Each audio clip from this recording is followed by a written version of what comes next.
আল্লাহ বানাই নাই, তার মানে আল্লাহর ওলির কাছে যাইয়া উনার ওসিলা ধরে দোয়া করলে আল্লাহ খালি হাতে ফিরায় না।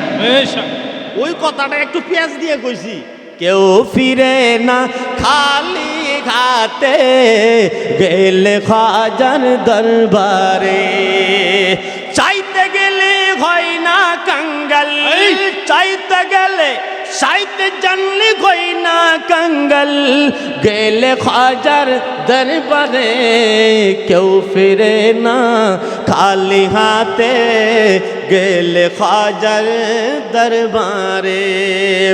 জোরে কোন মারহাবা।